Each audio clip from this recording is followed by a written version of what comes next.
What is up, YouTube? Sorry guys, this is JR Chuggernaut 1. Yeah, what? Oh, sorry guys, this is more frustrating than it needs to be. I'm gonna talk about YCS Long Beach today. If I can get this thing to hold still. This thing is being uncooperative. Okay. Alright, I think now we got this. Okay. So, I want to talk about YCS Long Beach in this video. What am I kind of expecting from it? Now, briefly I want to talk about SJC Edison. What made that event successful is what I want you guys to think to yourselves for a moment. For me, there are a few things. Number one, the fact that it was the beginning of a brand new format. This was the very beginning of the March 2010 format. A format that was pretty much off to a solid start, given the fact that given the fact that the format had just come off of a terrible 6 months from Light Swarm BS, and was had a list that totally dealt with that deck, pretty much buried it, and also gave us just a format that allowed a lot of decks to thrive. And damn, this thing, sorry about this, guys. That gave us a new format to thrive, which was kind of shown at SJC Edison. The next reason is that during this format, there was no deck that I would argue was completely overpowering to others, nor was there a class of decks that was overpowering. I would say that Quick Draw Danny Warrior ultimately proved to be the best deck, but I don't think this was proven until after the event, and even then, there were still other decks that could keep up with it. This deck just seemed to be the most consistent of them all. But yeah, everyone just enjoy that, and just again, there was a fair amount of diversity, but you were also able to prepare for this event.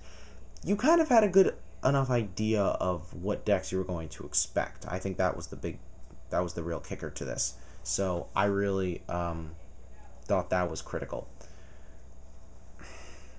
It was just a solid event. You know, you had big name players topping, as well as some not so big name, but all the decks you saw, you know, they made sense to play at the event as well. So this event, you know, it ultimately seemed like, you know, very fitting to see certain decks top. It seemed very fitting to see, a lot of what was happening, and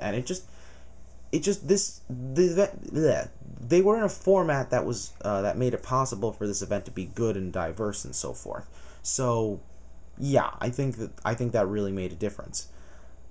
Especially when you take into account that Quick Draw Danny Warrior wasn't like tier 0 by any stretch. It was, you know, fairly easy to play against in a way. It was just, you know, it had the most powerful plays, it had the most versatility probably, you know, stuff like that. Now, let's talk about Long Beach for a second, the major differences we're facing now. Number one, we have three big decks, the big three. I wouldn't go so far as to argue these are absolutely the three best decks to play right now, but they're easily the three most popular decks, and that's problematic enough. Number two, unfortunately, unlike last format, we do have stupidly broken decks, all for different reasons. Windups because they can loop you, Inzectors because they just keep getting advantage off of destroying your cards, and Dino Rabbit because it's one of the best control decks we've seen in a while. And god damn, this stupid camera. Ultimately, I just feel like, yeah, it's just not nearly as good of a potential. It doesn't have nearly as much potential to be a good YCS, and that's really, really sad when it comes down to it, because this could have been a really good YCS if the ban list had been better, and if people had stopped, you know, jumping on these three decks. Because because this is why I'm talking about this in the first place. I personally am under the impression that if you go into this event with a rogue deck that actually, now keep in mind, not just any rogue deck, but a rogue deck that you know can keep up with the other decks and is able to provide a lot of hate for those decks and their side decks, you might have a shot. Good example is Mass Hero Beat, like the deck I've been testing. It's just, Acid and Dion are just kind of relatively rogue cards. People aren't really ready to face them. I think they can just do a lot just for that reason, which is pretty awesome in my opinion. But in terms of other decks, it's hard to say. You could keep trying. I don't know. I don't know what exactly what type of rogue decks will top, if any. I'm just not sure at the moment. So that's part of it. I would say though, just if you're planning on running some sort of rogue innovative deck, don't give up on it just yet. That's what I will say. But yeah, I just don't expect this to be a very successful event, bottom line. I think it's just going to be filled with plenty of Dino Rabbit decks. People are going to be unsure of how many hand traps they should be running, or just how they what they should be playing, and so forth. It's like what decks they should be expecting to face.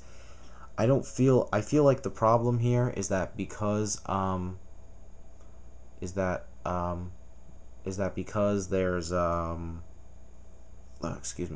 because there's less variety. It's like I think because it's less variety, it might be a little easier to side against, but I also think it means people are going to be less prepared for rogue decks when they face them. So take this however you want. I mean, it's just, I'm not going to be a fan of the fact that we probably are going to expect a fair amount of Dino Rabbit decks to just take a majority of the spots, simply because we are unfortunately in a format where the ban list didn't remedy our problems, so we're stuck with like this for 6 months. And while it's not completely unbearable, it's still very problematic, and it makes YCS Long Beach, what could have been an absolutely amazing event, kind of disappointing, to say the least. Anyway, guys, that's it for me. Leave a like if you enjoyed. I'll have some more vids up, possibly right after this, or possibly tomorrow. Just stay tuned. And yeah, just let me know what else you guys want me to talk about, because I have a lot I can talk about, so keep that in mind. And yeah, I'm out of here, guys. Peace.